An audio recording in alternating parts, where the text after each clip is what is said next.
Hello boxing fans and welcome back to Andy's Cavern. Hope you're all good out there and enjoyed the boxing last night.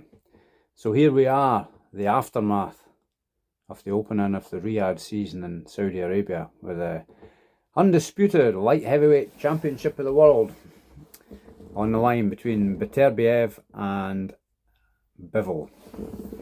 So what did you all think of it? A lot of controversy going on. Well, a lot of people feel, I think most people feel Bivol did enough to win it. It was a fantastic fight. Two fighters at the pinnacle of their career. Considering Beterbiev's 39 years of age, he's an amazing fighter, amazing athlete at that age. And after having knee surgery, which delayed the fight initially, he still seemed to be on his game, didn't he? How did I feel it went? I feel difficult fight to score. Some rounds it was very, very close. I felt Beterbiev controlled the ring centre for much of the fight and was kind of forcing the pace, I would say. But Bivol boxed fantastic on the back foot, and he's very, very skillful, and he's quick, and they both landed good shots at times. But for me, I thought, to be honest, I think a draw would have been a fair result. I was maybe a wee bit surprised when Beterbiev got it. I thought, but on a close fight like that, it's difficult to score. A round or two either way, you can't really call a robbery, but I think one judge had it 4 rounds to Beterbiev, which, that's way out in my book, way out. So that's probably what's caused most of the controversy. It'd certainly make a fantastic rematch. Whether they do that next or no, there was word of Beterbiev moving up to cruiserweight. Who knows, we'll wait and see, but it was certainly for the boxing purists, it was an absolutely fantastic boxing match. And I tell you what, Bivol's, he's a tough guy, isn't he? Taking some of the punches that Beterbiev was putting on him. Tough to be the first guy to take him a distance, isn't he? So, yeah, good night of boxing, I would say. The other fights on the undercard that I saw, Ben Whitaker versus Liam Cameron. Controversial ending. I think Liam Cameron was working Ben Whitaker over. Ben Whitaker wasn't showboating, he didn't look comfortable, and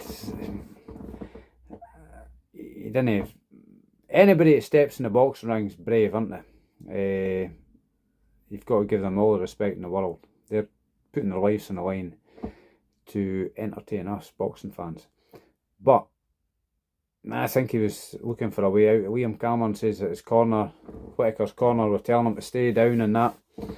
So I just hope it was a rematch, because Liam Cameron, I think he deserved the win there. Fair play to Liam Cameron, he put it on him.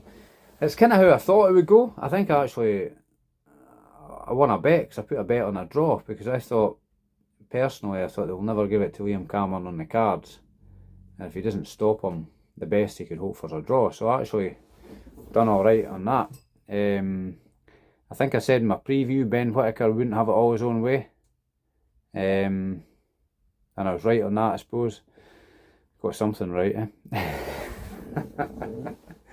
So anyway, they left the fight another day, but I think Ben Whitaker will need to go back to the drawing board. He didn't look like he's got any, I mean, he was hitting him with fast punches and that, but it didn't look like there was much in them, did it?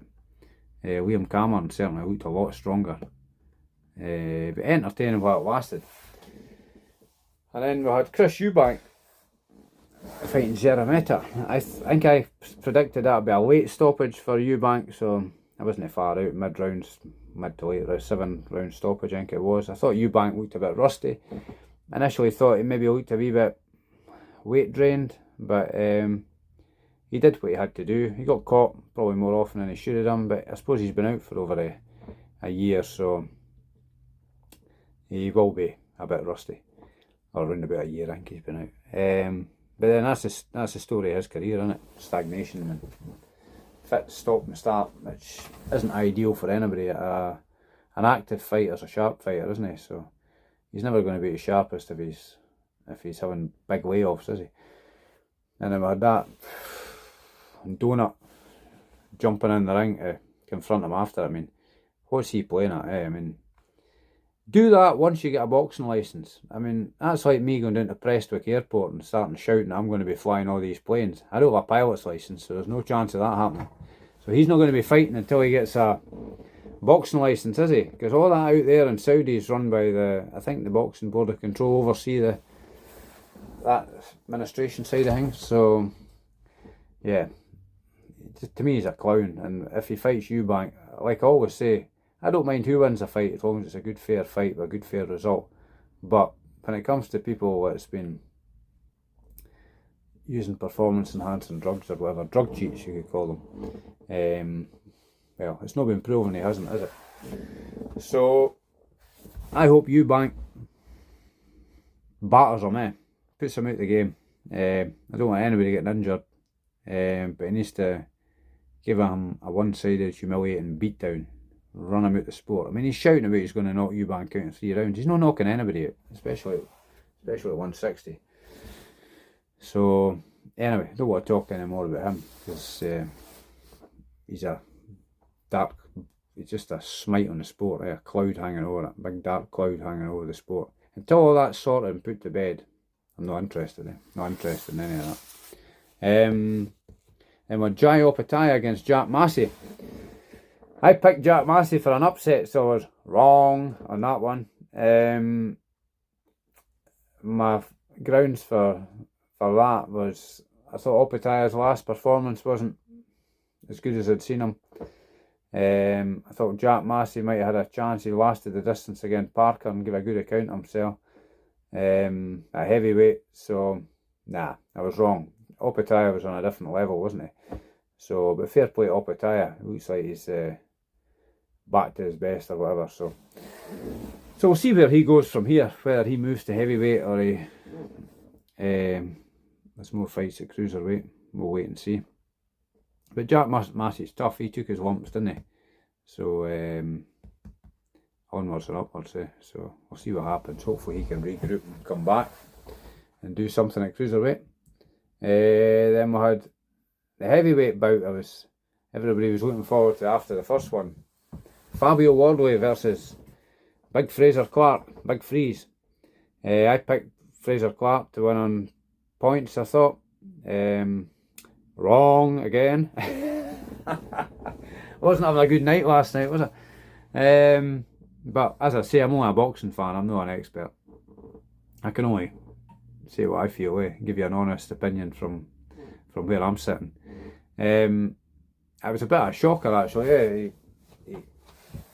Wardley, fair play to Wardley. Wardley put him under pressure, but I think he should have been staying off the ropes. But at one point he turned away. He was kind of just about hanging over the rope. Now, for me, I think he should have just stayed there until the ref sorted him out to get going again. But he turned round and got caught with a couple of shots, didn't he? That put him back in the corner, and then that sickening shot, and then see his jaw. That was just horrible, wasn't it? So let's just hope Fraser Clarke's okay. I read somewhere he's to get an operation on his jaw or something. So let's fingers crossed that he's all okay. And will he come back from that? Fighters have come back from broken jaws, but that to me, it's probably going to shock him mentally, that a defeat like that all just happened so quick like that, and have an injury as devastating as that so early on. I really feel for Fraser Clarke. So, but fair play to Fabio Wardley. He's done well, isn't he? He's done fantastic. He's really in the mix now. And I think he's signed with Bricktop, isn't he? So Bricktop's the man with the top heavyweights, isn't he? So fair play to Fabio Wardley. Well done him, especially coming from the white collar background he's come for. He's done excellent, hasn't he? Done very well indeed. So who would I like to see him in with next? Possibly Big Joe Joyce, or maybe Chisora might want a shot at that. He'll maybe get a fight out in Saudi against him. They'd be good. There's good fights out there for him, isn't there? So well done, Fabio Wardley. And then it was a big one, wasn't it? Beterbiev Bivol, which we talked about already. I mean, I was backing Beterbiev by late knockout or points, I think it was. So I think I won my bet on that, but it wasn't a great deal. If he'd knocked him out in the 12th round, it would have been it was good odds in that. Good odds, it would have done well if it was a draw as well, but to be honest, I think a draw would have been fair. But it was an excellent fight, and I'd love to see the rematch. Probably not one for the casuals, but definitely one for all the hardcore fans. I thought it was an excellent fight, and I hope you all enjoyed it out there. But it was definitely a good night of boxing, and so here's to the next time. But I'm on with Ross and Porky's Corner later on tonight, so if any of you haven't seen Porky's Corner, I would like and subscribe to that as well as my channel, and then share it with your friends who like boxing on your social media stuff. Okie dokie, so that's all for this now. Till the next time, take care, be healthy, be happy. Okay guys, cheers.